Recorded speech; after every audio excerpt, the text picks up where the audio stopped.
Quando a gente compreende bem o porquê das coisas no corpo humano, a gente para de cometer alguns erros na dança.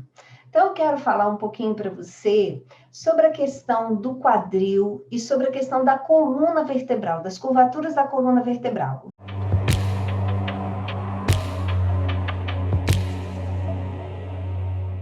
Vou compartilhar uma tela com você para que a gente visualize melhor essas curvaturas, começando a pensar nas curvaturas que existem na coluna. Quando a gente vê a coluna de perfil, a gente tem aqui a curvatura de lordose cervical, lordose lombar. E a gente tem duas cifoses aqui, a cifose torácica e a cifose sacral. E essas curvaturas não estão aí por acaso, né? Elas têm uma função. Qual é a função dessas curvaturas? Para que elas ajam como mola, como amortecedores de impacto. Então, quando você tem uma retificação de alguma das curvaturas, você tem menos amortecimento nos impactos, certo? E isso vai sobrecarregar as articulações. Quando a gente olha essa estrutura da pelve com a coluna lombar, a gente percebe que quando você pede o aluno para encaixar demais o quadril, ou às vezes não é a sua intenção, mas você fala, encaixa o quadril e não explica exatamente como tem que ficar, onde ele não respeita essa curvatura lombar, o que ele vai fazer? Ele vai entender que ele precisa jogar essa pelve lá para dentro. E aí ele vai acabar fazendo uma retroversão, ou seja, ele vai trazer a pelve aqui para trás e o sacro vai lá para frente. Então, a região superior da pelve, ela vem para trás e a região inferior, ela vai para frente. E a gente tem muitas estruturas aqui que eu quero revisar com você. Então, olha só, quando a gente vê essas estruturas aqui, não estou colocando tudo, né? Porque ainda faltam vasos sanguíneos e tudo. Mas eu quero chamar a atenção sua para as estruturas musculares, que eu vou descascando aqui para a gente relembrar aqui, ó, o glúteo máximo, né? O glúteo médio.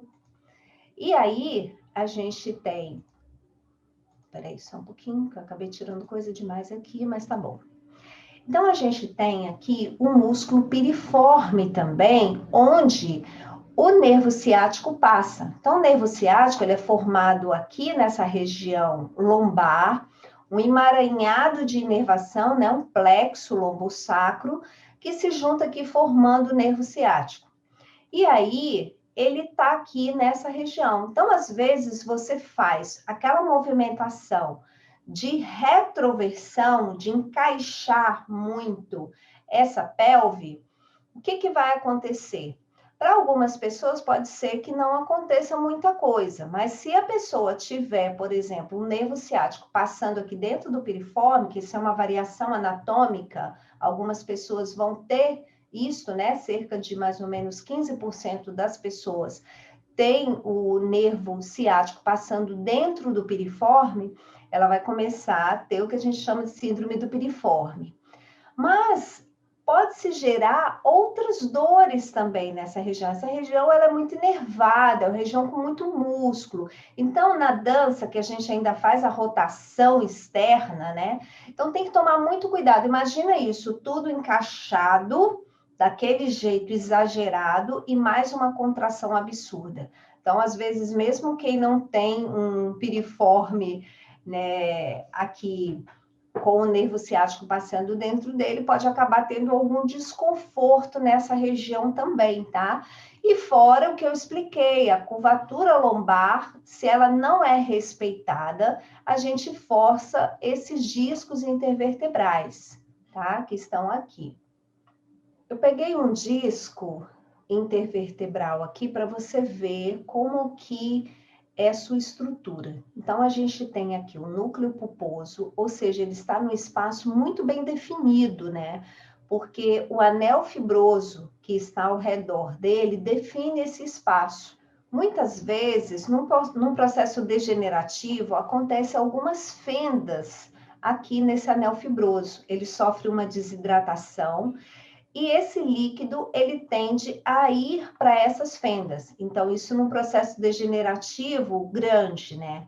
Agora, pode acontecer também de herniar, ou seja, fazer uma fenda única aqui, começar num processo de protrusão e acabar herniando, ou seja, esse núcleo pulposo saindo desse espaço tão bem definidinho. Então, a gente, assim, eu não vou entrar muito nessa questão da hérnia discal, seria um outro momento para a gente falar isso com um pouco mais de detalhes, mas eu quero chamar a sua atenção em relação a essas correções, né, que a gente precisa realmente tomar muito cuidado quando a gente vai corrigir o aluno. A gente precisa ter muito claro esse encaixe do quadril. O encaixe, ele precisa ser um encaixe para ter um equilíbrio do corpo, certo? Então, o tronco equilibrado com os membros inferiores. Então, tá tudo em equilíbrio. Crânio, coluna, pelve, todo membro inferior, membro superior, enfim, tudo muito bem alinhado. Então, o exagero daquela correção, onde eu faço uma báscula, onde eu faço uma retroversão da pelve, isso não é interessante para a gente, porque a gente acaba favorecendo um monte de alteração, tanto em nível da própria pelve, então naquele arranjo muscular que a gente tem ali, então você sofre algumas compressões, como na própria região lombar, que, aliás, pode provocar dor naquela região também pélvica, certo? Então, a síndrome de dor glútea profunda, ela envolve também elementos que vêm de cima, ali da região lombar, sabe? Então, às vezes é difícil a gente identificar onde que está o problema, porque pode ser não só local, tá? Então, cuidado com a forma de corrigir. Explica para o aluno que esse encaixe do quadril não é para perder a curvatura lombar, tá bom? Ela precisa ser preservada, porque é ela que vai fazer um grande amortecimento de impacto, para não sobrecarregar esses discos, eles acabarem degenerando, formando essas fendas, mas também toda uma carga que vai ser distribuída pela coluna, respeitando também a região pélvica e os membros inferiores. Então, as curvaturas, elas são importantes, elas são amortecedores de impacto. Então, vamos preservar essa curvatura lombar, tá bom? Essa é a dica do Dança Sem Lesão. E se você tiver mais alguma dúvida, manda aí uma sugestão que eu gravo para você. Beijo grande.